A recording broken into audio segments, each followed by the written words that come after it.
할렐루야. 수요일 아침 주님의 말씀 앞에 나온 모든 분들을 축복하고 환영합니다. 우리 설 연휴 잘 보내셨나요? 네, 마지막 연휴인데요. 우리 옆 사람에게 축복하며 인사해 볼까요? 새해 복 많이 받으세요. 새해 복 많이 받으세요. 우리 신세계 성도 여러분, 우리 여러분들에게 질문을 하나 시작하며 우리 말씀을 시작하려고 합니다. 여러분들에게 가장 행복했던 식탁의 교제 시간은 언제였는지 기억나신가요? 어제 바로 최근이시군요. 저도 식탁의 교제, 행복했던 식탁의 교제라고 생각을 할 때 사춘기 시절 가족 여행을 함께 홍천강으로 떠났던 기억이 나는데요. 그 새벽 아침에 텐트에서 일어나 아버지가 끓여주시던 그 김치찌개를 먹었던 기억이 납니다. 그 마법의 가루를 솔솔 뿌려서 먹었던 그 아침에 그 새벽 공기를 맞으며 먹었던 그 김치찌개가 아직도 그 맛이 잊혀지지 않는 그 식탁이었던 것 같습니다. 이렇게 각자 우리가 살아가고 있는 우리의 마음 속에는 또 우리의 기억 속에는 또 행복한 식탁의 교제 시간이 있습니다. 그리고 우리가 현재 살아가고 있는 우리의 식탁은 그 어느 때보다 풍요롭습니다. 어떤 음식을 먹고 싶다고 하면 집에서 손가락 하나로 주문할 수가 있고 곳곳에 맛집들이 즐비합니다. 과거에 비하면 우리의 식탁은 정말 풍성해지고 또 메뉴도 화려해졌습니다. 하지만 그 풍성한 이면에 우리의 식탁 사정을 오늘 함께 살펴보려고 합니다. 과거 제가 그리고 또 여러분들이 기억하는 식탁은 소박한 밥상이었지만 김이 모락모락 나던 찌개 한 그릇에 밥 한 그릇에 온 가족이 둘러앉아 정을 나누던 그 자리였습니다. 삶이 고단하였더라도 함께 모여서 밥을 먹으며 그 고단함을 이겨내던 사귐이 있었습니다. 그러나 지금 현대의 우리의 삶을 살펴보면 한 집안에서도 각자 스마트폰을 보며 혼밥을 먹는 것이 일상이 되어갑니다. 식탁에 마주 앉아 있어도 마음은 각자의 화면 속에 가 있고 음식은 입으로 들어가지만 마음은 서로에게 닿지 않는 무미건조한 식사가 반복됩니다. 무엇보다 아픈 현실은 이제는 우리가 아무하고나 밥을 먹지 않는다는 사실입니다. 식탁은 누군가를 받아들이고 누군가를 밀어내는 경계가 가장 분명하게 드러나는 자리가 되었습니다. 나와 정치 성향이 다르면 마주 앉기 싫어합니다. 나보다 경제적 형편이 어려운 사람들 혹은 나에게 불편함을 주는 사람과는 절대 식사 자리를 만들지 않습니다. 장년 세대와 청년 세대 사이의 벽은 높아져서 한 식탁에 앉아 대화하는 것 자체가 서로에게 고역이 되기도 합니다. 여러분 한번 상상해 보십시오. 서로의 시선을 회피하며 팽팽한 긴장 속에 먹는 식사가 얼마나 피곤할까요? 그런 식탁은 아무리 맛있는 음식으로 가득 찬 진수성찬이라도 소화가 되지 않는 법입니다. 우리는 결국 깨닫습니다. 우리의 식탁 위에 보이지 않는 견고한 담벼락이 세워져 있다는 사실을 말입니다. 우리 2000년 전 당시 유대 사회도 마찬가지였습니다. 이 식사 자리, 이 식탁은 철저히 구분된 자리였습니다. 누구와 함께 먹느냐가 그 사람의 신앙과 정체성을 결정했습니다. 정결한 사람과 부정한 사람, 의인과 죄인 사이에는 넘지 못할 경계가 있었습니다. 오늘 본문 속 예수님은 우리가 쳐놓은 그리고 당시 유대 사회가 견고히 세운 그 경계를 온몸으로 허무시며 우리를 평등한 식탁으로 초대하고 계십니다. 주님이 어떻게 그 담장을 넘으셨는지 오늘 말씀을 통해 우리의 식탁의 회복을 꿈꾸기를 원합니다. 오늘 본문에서 예수님은 가버나움 세간에 앉아있는 레위를 보셨습니다. 당시 이 세리는 어떤 존재였습니까? 로마의 앞잡이이자 동족을 착취하는 자로 낙인 찍힌 사람이었습니다. 회당에서도 쫓겨나고 가족까지 멸시받던 사회적 죄인이었습니다. 이 사람들은 이 세리와 길에서 마주치는 것조차 꺼렸고 같은 식탁에 앉는다는 것은 상상도 할 수 없었습니다. 아무도 그와 대화를 나누려 하지 않았고 누구도 그를 친구라고 부르지 않았습니다. 우리는 그 당시 이 레위의 마음이 어땠을지 한번 생각해 보아야 합니다. 레위니까 돈이 많았겠죠. 그는 부자였고 편안하게 사는 것처럼 보였겠지만 사실 그의 마음속에는 나는 평생 이렇게 손가락질 받으며 살다가 죽겠지. 하나님조차 나 같은 놈은 버리셨을 거야 라는 그 생각에 그의 영혼은 매일매일 말라갔을 것입니다. 겉으로 보이는 그의 삶은 편안한 삶을 살아가고 있는 것처럼 보일지 모르지만 그의 마음은 공허함과 또 죄책감으로 괴로웠을 것입니다. 누구도 자신에게 다가와 주지 않는 삶이 참 고통스러웠을 것 같습니다. 하지만 예수님은 오늘 말씀에서 그 사회적 금기의 경계를 가로질러 가십니다. 레위를 과거를 묻지도 않고 어떤 조건을 달지도 않고 단지 나를 따르라고 말씀하셨습니다. 그런데 왜 하필 세리를 부르셨을까요? 예수님이 이 레위를 보셨을 때, 그 세리를 보셨을 때 그의 직업을 보신 것이 아니었습니다. 잃어버린 한 영혼으로 바라보셨기 때문입니다.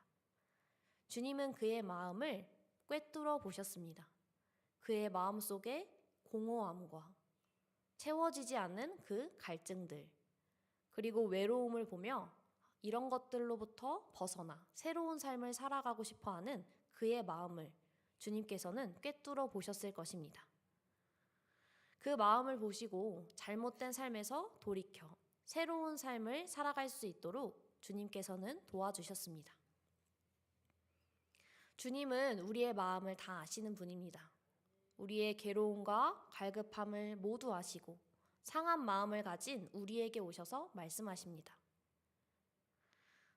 주님은 너가 사람들을 그렇게 괴롭혔다며 하며 비난의 말이 아닌 죄인이라고 칭하는 정죄가 아닌 부드러우면서도 단호한 딱 그 한마디로 그를 부르셨습니다. 나를 따르라. 이 한마디 속에는 아마 많은 의미가 담겨 있을 것입니다.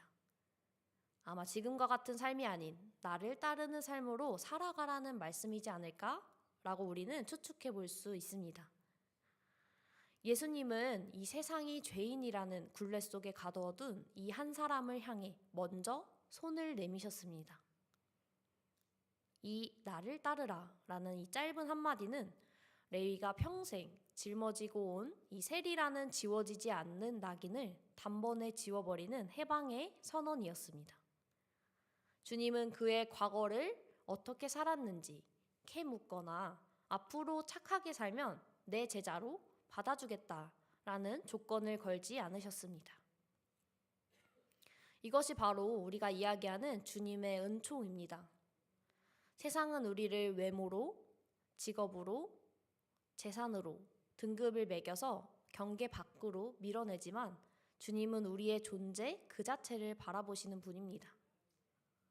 레위가 그 즉시 일어나서 예수님을 따를 수 있었던 것은 평생 자신을 이 짓눌러온 세상의 낙인을 단번에 덮어버리는 예수님의 파격적인 용납과 그분의 눈빛에서 흐르는 사랑을 발견했기 때문입니다. 우리 역시 마찬가지입니다. 우리가 주님 앞에 설 수 있는 것은 우리의 어떠함이 아니라 어떠함 때문이 아니라 우리를 가둔 굴레를 먼저 뚫고 들어오시는 주님의 파격적이고 놀라운 사랑 때문임을 기억해야 합니다.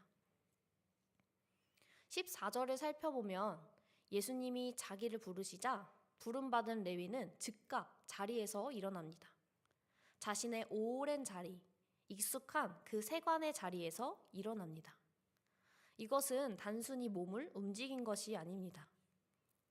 우리 주일에 나누었던 요한복음 5장의 말씀, 38년 된 병자가 예루살렘의 베데스다 연못에서 내 자리를 들고 걸어가라 라고 말씀하셨던 주님의 그 권위가 레위에게도 임했습니다.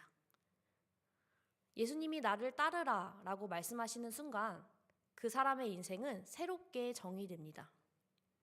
세상이 말하는, 세상이 규정한 죄인이라는 이름보다 예수님이 부르신 제자라는 이름이 더 강력하기 때문입니다. 우리도 마찬가지입니다. 예수님 안에서 새로운 삶을 살아가려고 한다면 우리의 옛것을 버려야 합니다. 그렇기 때문에 주님께 나아가지 못하도록 나를 막았던 것들, 나를 죄의 길로 유혹하던 것들을 버리고 일어나 주님께로 나아가야 합니다. 이 레위는 놀랍게도 나를 따르라 하는 예수님의 부르심에 즉각 몸을 일으켰습니다. 그리고 자신의 집에서 큰 잔치를 엽니다. 그런데 그 식탁의 풍경이 참 묘합니다. 우리 마가복음 2장 15절을 함께 읽어보도록 하겠습니다. 시작. 그의 집에 앉아 잡수실 때에 많은 세리와 죄인들이 예수와 그의 제자들과 함께 앉았으니 이는 그러한 사람들이 많이 있어서 예수를 따름이러라. 아멘.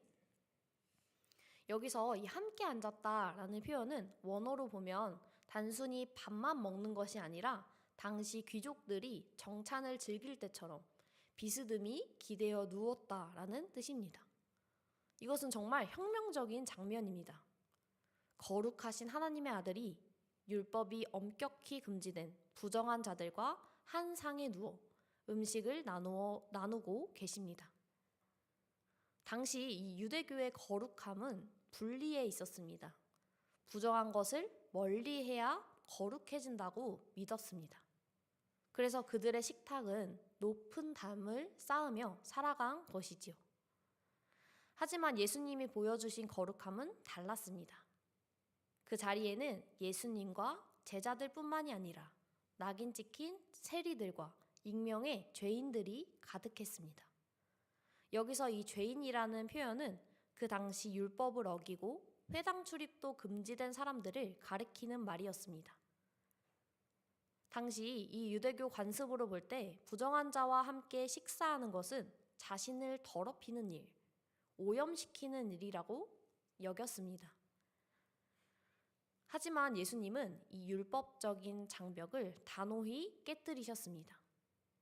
음식은 누군가를 차별하거나 자기 의를 과시하는 수단이 아니라 하나님의 선한 창조에 따른 평등한 산물이기 때문입니다. 마치 햇빛과 비가 의인과 불의한 자에게 고루 내리는 것처럼 말입니다. 예수님은 이 우리라는 범위를 좁히고 타자를 소외시키는 익숙한 울타리를 거부하시고 하나님 나라의 모든 소외된 자를 품는 하나님 나라의 온전함을 지향한다는 사실을 이 식탁 위에서 몸소 보여주셨습니다.